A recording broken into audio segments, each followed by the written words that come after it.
Assalamualaikum warahmatullahi wabarakatuh. Apa kabar kawan-kawan semuanya? Kembali lagi di channel Mas Joko 88. Untuk kali ini saya akan memaparkan materi tentang pengolahan hasil peternakan dan perikanan.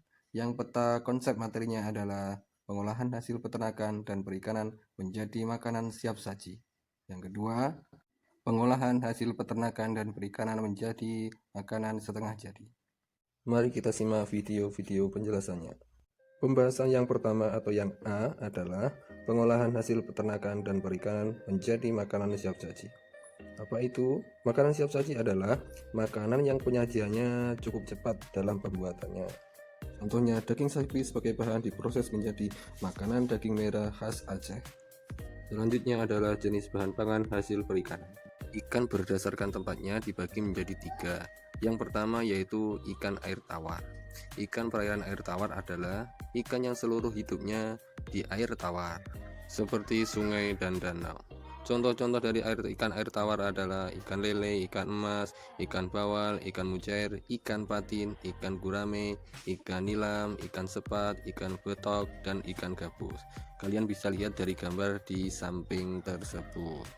Untuk yang kedua adalah ikan air payau, yaitu ikan yang hidup di air payau. Air payau adalah percampuran antara air tawar dan air laut yang kadar garamnya mencapai 5-29 ppm.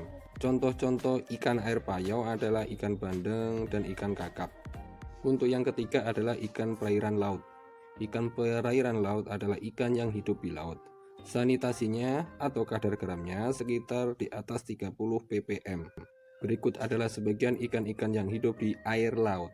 Yang pertama ikan tuna, yang kedua ikan tenggiri, dan yang ketiga adalah ikan kembung. Kalian bisa lihat contoh-contoh gambar di sebelah kanannya.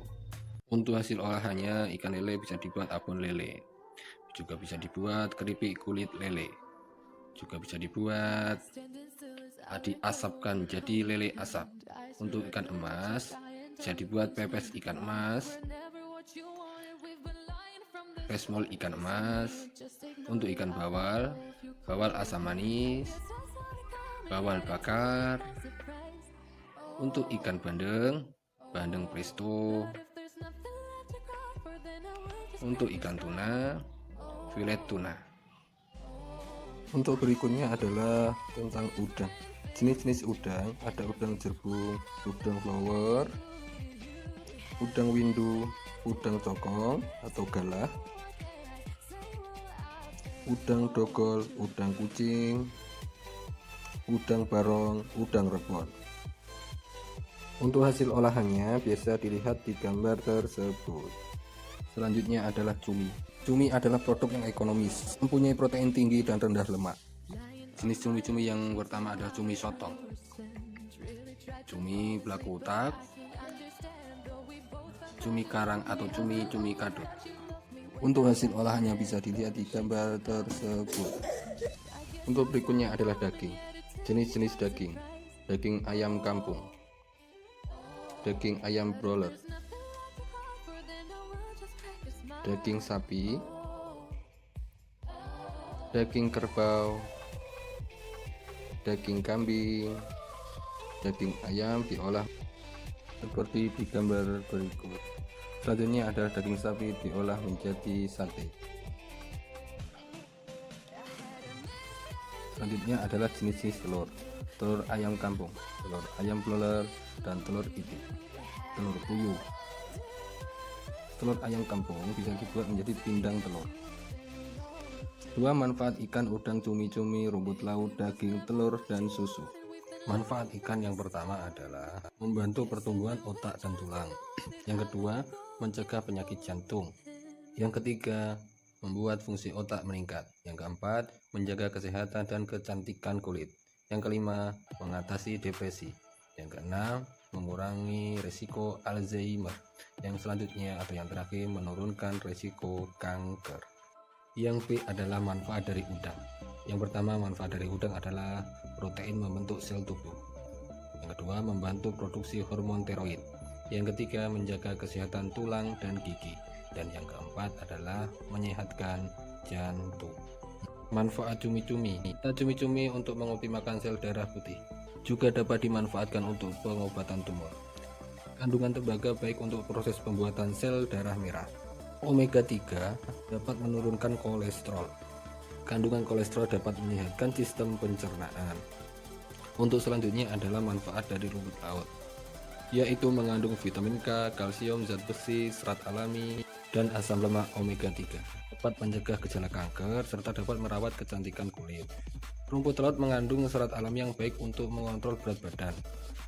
Selanjutnya adalah manfaat susu, yaitu kalsium untuk pertumbuhan anak-anak, menjaga kekuatan tulang, dan menjaga resiko osteoporosis, dan menjaga tekanan darah agar bisa stabil dan serta mencegah penyakit jantung.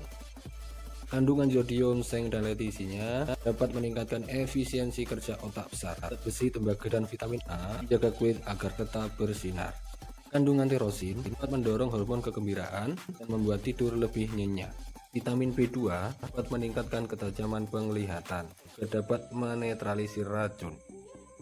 Yang selanjutnya kita bahas adalah manfaat dari daging, yaitu vitamin B2, B3, B6, dan B12, mineral, asam amino, zat besi, vitamin D, seng, selenium, dan omega 3. Selanjutnya adalah manfaat telur ayam kampung, yaitu telur fungsi sel yang normal, pertumbuhan dan produksi energi pada tubuh, mengandung vitamin A dan B, mengandung kalsium, mengandung fosfor, mengandung letisin, dan mengandung zat besi.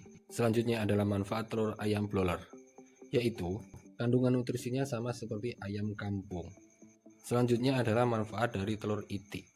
Yang pertama mengandung vitamin D, vitamin E, vitamin A, mengandung vitamin B kompleks, selenium, mangan, seng, dan tembaga, kalium, natrium, fosfor, kalsium, dan zat besi.